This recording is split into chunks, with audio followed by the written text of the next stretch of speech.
આજે મારી ભાણીબાઓની ફરમાઈશ હતી દાળ પકવાન ખાવાની.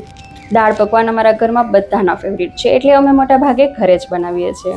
બજારમાં મળતા દાળ પકવાન કરતાં અમારી આ રીત થોડીક અલગ છે અને સ્વાદ પણ ખૂબ જ સરસ આવે છે. આજે આપણે બેઝિક બાફવાની બધી રીત ગેસ પર બનાવેલી છે અને વઘાર ચૂલા પર કરેલા છે, એનાથી સ્વાદ ખૂબ જ મજાદાર લાગે છે. તો ચાલો આપણે બધાની ખાસ ફરમાઈશ પૂરી કરીએ અને દાળ પકવાન બનાવીએ. તો એના માટે અહીંયા આપણે 1 વાટકો ચણાની દાળ લીધેલી છે. આપણે અહીંયા જે માપ લીધેલો છે એનાથી 11થી 12 વ્યક્તિ માટે તમે દાળ પકવાન ઘરે બનાવી શકો છો. તો અહીંયા આપણે કુકરમાં પાણી ગરમ થઈ ગયું છે ને દાળ ધોઈને એડ કરી દઈશું અને થોડીક હળદર અને 1 ચમચી મીઠું એડ કરશું. એનાથી દાળ ફટાફટથી ચડી જશે અને કલર પણ સરસ આવશે. અને લાસ્ટમાં હું તમને ખૂબ જ કામ આવે એવી 2-3 નાની નાની ટિપ્સ પણ કહીશ.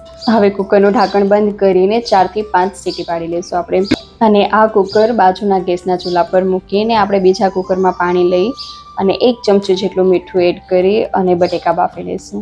આનાથી શું થશે, બટેકા ફટાફટથી બફાઈ જશે અને આપણે જે ગરમ ગરમ બટેકાથી હાથ બળતા હોય છે એ બધી પ્રોબ્લેમ પણ નહીં થાય. એટલે આ રીતનું ઝીણું ઝીણું કટિંગ કરી અને બટેકામાં આપણે 1 સીટી પાડી લઈશું. હવે દાળને શાક બફાઈ છે તે આપણે બીજી પ્રોસેસ કરી લઈશું. તો અહીંયા આપણે લીધું છે ઘઉંનો લોટ. 1 વાટકી જેટલો ઘઉંનો લોટ લેશું, એને બરાબરથી આપણે ચાળી લઈશું કે જેનાથી કંઈ કચરો કે કંઈ હોય તો નીકળી જાય. અને અહીંયા આપણે 2 વાટકી મેંદાનો લોટ લેશું. અહીંયા 2 ભાગનો મેંદાનો લોટ અને 1 ભાગનો આપણે ઘઉંનો લોટ લેશું ને તો આપણા જે પકવાન છે ખૂબ જ કુરકુરા અને સરસ બનશે. આમાં આપણે સ્વાદ મુજબ મીઠું એડ કરશું અને જો તમારે જીરું અને અજમો એડ કરવું હોય તો એ પણ કરી શકો, પણ અમે અહીંયા એડ નથી કરતા. હવે અહીંયા આપણે 2 ચમચી તેલનું મોણ આપશું. મોણ અહીંયા ખાસ દેવાનું છે આપણે, એ ભૂલવાનું નથી. જો એ ભૂલી જશો ને તો ઢીલા ઢીલા અને બરાબર પકવાન નહીં બને આપણા. તો મોણ દઈ અને આપણે બરાબરથી એને મિક્સ કરશું 2 મિનિટ જેવું. બરાબરથી બધું મિક્સ થઈ જાય પછી થોડું થોડું પાણી ઉમેરતા જશું અને લોટ બાંધી લઈશું. અહીંયા આપણે એકી સાથે વધારે પાણી નથી એડ કરવાનું, નહીં તો લોટ ઢીલો થઈ જશે. અને આનો લોટ આપણે કઠણ રાખવાનો છે. લોટ કઠણ હશે તો જ પકવાન આપણા કડક બનશે. આપણે પૂરીનો લોટ બાંધતા હોય ને એ રીતનો લોટ બાંધવાનો છે અહીંયા. એનાથી સેજ કઠણ હશે ને તો ચાલશે, પણ ઢીલો નહીં રાખવાનો.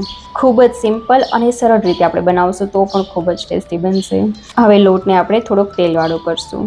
લોટને સરખો વજન દઈને મસળીને સરખો બાંધશો ને નરમ, ઓમ કઠણ લોટ થશે પણ ઓમ નરમ લાગશે એ રીતનું થશે. એટલે તમને પકવાન વણવાની બહુ જ મજા આવશે અને પકવાન થશે પણ એકદમ સરસ. તો બસ આ રીતે આપણે લોટ બાંધી અને થાળી ઢાંકીને થોડી વાર માટે સાઈડમાં રાખી દઈશું અને બનાવી લઈશું ચટણી.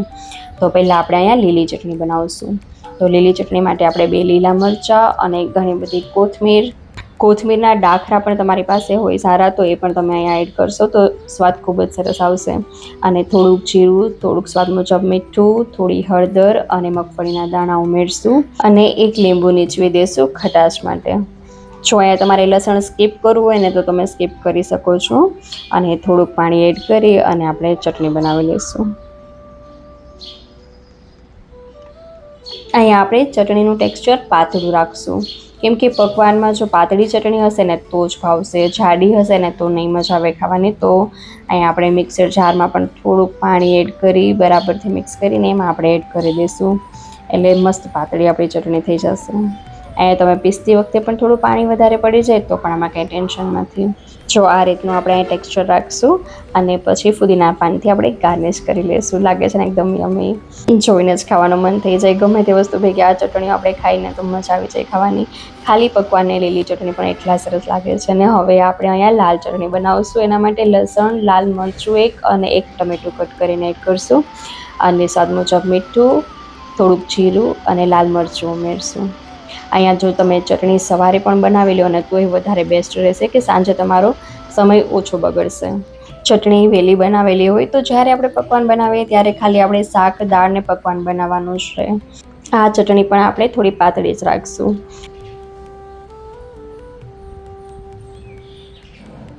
આ ચટણી બહુ તીખી હોય છે એટલે આપણે એટલી બધી જરૂર નથી પડતી. થોડી બનાવશો ને તો પણ ચાલશે. અને હવે આપણે પકવાન વણી લેશું. તો અહીંયા આપણે 15 મિનિટ જેવો લોટ આપણો રેસ્ટ થઈ ગયું હતું ને હવે આપણે પકવાન વણી લઈશું. આને તમે તાત્કાલિક પણ મસળીને પકવાન બનાવશો ને તો પણ સારા જ બનશે, કેમ કે મેંદાનો લોટ આમાં એડ કરેલો છે. હવે આપણે એક લુઓ લઈ એને બરાબરથી મસળી અને પકવાન વણી લઈશું. અહીંયા આપણે વણવામાં મેંદાનો લોટનો જ ઉપયોગ કર્યો છે. ઘઉંનો લોટ લેશું ને તો જ્યારે તળશું ત્યારે ઉપર બહુ લાલાશ જેવું થઈ જશે અને ઘઉંનો લોટ ખાવામાં સારો નહીં લાગે. એટલે જ્યારે આપણે વણીએ ત્યારે મેંદાનો લોટ જ લેવાનો છે. ઘઉંનો લોટ હશે તો એ તેલમાં પણ બળી જશે લોટ.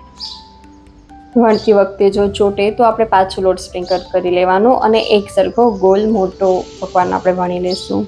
અમારા ઘરે કોઈ પણ મહેમાન આવે ને તો બધાની ફરમાઈશ એ જ હોય કે આજ તો સાંજે દાળ પકવાન ખાવું છે. બધાને ખૂબ જ ભાવે છે. બજાર કરતાં પણ ટેસ્ટી બને છે. એક વખત તમે આ રીતે બનાવીને ટ્રાય કરજો.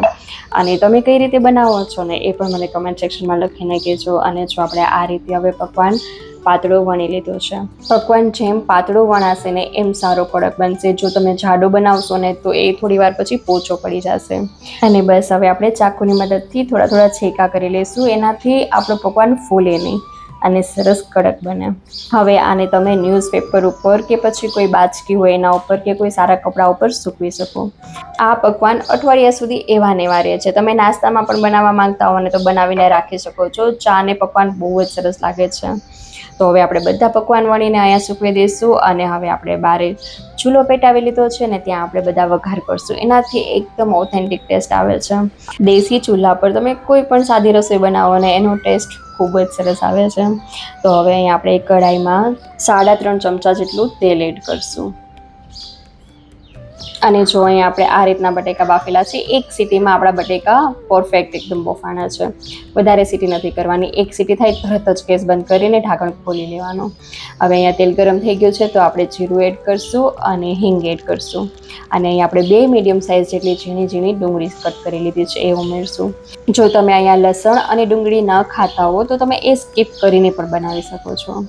તો અહીંયા આપણે ડુંગળીને 1 મિનિટ જેવી બ્રાઉન થાય ત્યાં સુધી પકાવી લઈશું.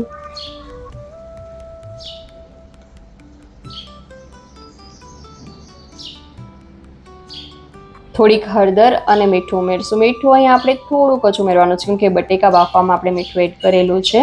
એટલે બટેકામાં ઓલરેડી મીઠું છે. બસ ખાલી ડુંગળી અને મસાલા જેટલું આપણે થોડુંક મીઠું એડ કરવાનું છે. અને અહીંયા આપણે થોડુંક ધાણા જીરું અને લાલ મરચું ઉમેરશું.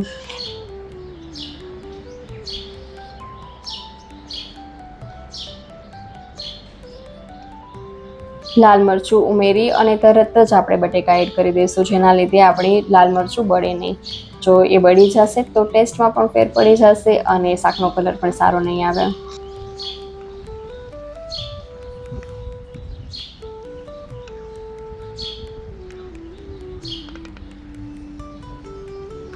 તો બસ આ રીતે આપણે મસાલા અને બટેકા બરાબરથી મિક્સ કરી અને 1 મિનિટ જેવું જ પકાવશું.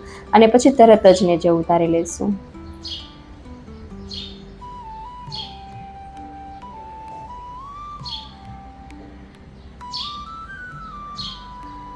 હવે આપણે દાળનો વઘાર કરી લઈશું જે મેઇન છે આપણા પકવાનમાં. તો બસ આપણે 5 ચમચા જેટલું તેલ ઉમેરશું.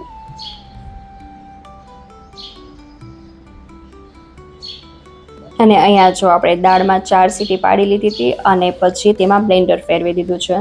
એના લીધે આપણી દાળ એકદમ એકરસ થઈ ગઈ છે. ને જો આ રીતની આપણે જાડી દાળ રાખવાની છે. પાતળી નથી કરવાની. આમાં ઘટ દાળ હશે ને તો જ પકવાનમાં ખાવાની મજા આવશે. હવે અહીંયા આપણે રાઈ જીરું એડ કરી અને સૂકા લાલ મરચાં, તમાલપત્ર અને થોડીક હિંગ એડ કરશું.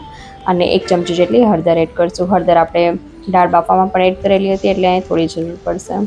અને ટમેટું, મરચું અને આદુથી આપણે વઘાર કરી લઈશું. અહીંયા આપણે 1 મીડિયમ સાઇઝનું ટમેટું કટ કરી લીધું છે ઝીણું. અને હવે આપણે અહીંયા લીમડો એડ કરશું. લીમડો આપણે પહેલાં તેલમાં વઘારમાં નથી એડ કરતા, ઉપરથી જ એડ કરીએ છીએ. અને થોડોક લીમડો આપણે જે દાળ બાફેલી સાઈડમાં પડી છે ને એમાં એડ કરી દઈશું. અને થોડુંક અહીંયા વઘારમાં એડ કરશું. અને બરાબરથી ટમેટા આપણા ગળી જાય ત્યાં સુધી આપણે એને મિક્સ કરશું અને પકાવશું. પછી થોડુંક સ્વાદ મુજબ મીઠું ઉમેરશું.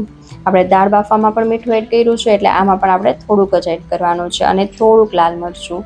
લાલ મરચું ઓપ્શનલ છે. જો અહીંયા તમને દાળમાં લાલ મરચું ભાવતું હોય તો એડ કરવાનું, ના ભાવે તો તમે પીળી દાળ પણ બનાવી શકો છો. અને હવે અહીંયા આપણે બાફેલી દાળ એડ કરી દઈશું. જો આપણી દાળ અહીંયા ઘટ છે. દાળ પકવાનમાં મેઇન છે કે દાળને આપણે ઘાટી રાખવાની છે, પાકી નથી કરવાની.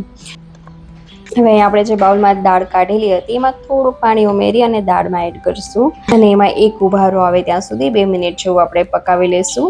દાળમાં આપણે 1 લીંબુ નીચવી દઈશું. એનાથી ખટાશ અને તીખાશ મસ્ત આવશે.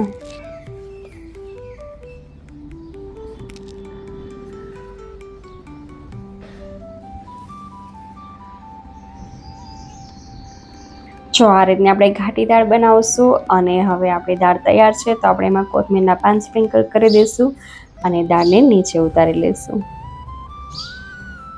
હવે આપણે પકવાન તળી લઈશું. પકવાન તળવામાં આપણે અહીંયા તેલ કઢાઈમાં અડધી કઢાઈ જેટલું રાખવાનું છે, કેમ કે ઓછું તેલ રાખશું ને તો આપણા પકવાન ડૂબશે નહીં, તો સારા નહીં તળાય. એટલે જેમ બને એમ તેલ વધારે રાખવાનું છે આમાં. અને જો આપણે એમ બધા પકવાન વણીને તૈયાર કરી લીધા છે ને, અડધી કલાક જેવું આપણે બધા વઘાર કર્યો ત્યાં સુધી પકવાન સુકાણા પણ ખરા, એટલે કડક થઈ ગયા છે. અને હવે આપણે તળી લેશું. અહીંયા આપણે તેલનું ટેમ્પરેચર ખાસ ધ્યાન રાખવાનું છે. તેલ ગરમ થાય ને એટલે તરત આપણે પકવાન એડ કરવાનું છે અને પકાવી લેવાના છે. જો ધુવાડા નીકળે એવું ફૂલ ગરમ તેલ હશે ને તો આપણે પકવાન જેવું એડ કરશું ને બળી જશે, બ્રાઉન થઈ જશે. અને જો ધીમું ઠંડુ તેલ હશે થોડુંક તો પકવાન આપણા સારા પાકશે નહીં. એટલે તેલનું ટેમ્પરેચર આપણે જે મીડિયમ હોય એ રીતનું રાખવાનું છે. ને જો આ રીતના આપણે પકવાન તળવાના છે. બહુ વધારે લાલ પણ નથી કરવાના અને વ્હાઈટ રહે એ રીતના પણ નથી તળવાના. આ રીતના તળશું ને તો પરફેક્ટ મસ્ત ખાવાની મજા આવશે. હવે એ રીતે આપણે બધા પકવાન તળી લઈશું. અને તમે જો ગેસ પર બનાવતા હોય તો ગેસની ફ્લેમ અહીં આપણે ફૂલ જ રાખવાની છે પકવાન તળતી વખતે. જ્યારે આપણે દાળ અને શાકના વઘાર કરીએ ને ત્યારે આપણે ગેસની ફ્લેમ મીડિયમ રાખવાની છે. અને હવે આપીશું તમને થોડીક નાની ટિપ્સ. તો જો તમારે પકવાન ઘઉંના લોટના બનાવવા હોય, તમે મેંદાનો લોટ વધારે ના ખાતા હો તો ઘઉંના લોટના બી પકવાન સરસ બને છે. તો એના માટે તમારે શું કરવાનું છે કે ઘઉંનો લોટ કઠણ બાંધવાનો અને પછી જ્યારે આપણે પકવાન વણીએ એને આપણે કલાક જેવું સુકાવી દેવાના.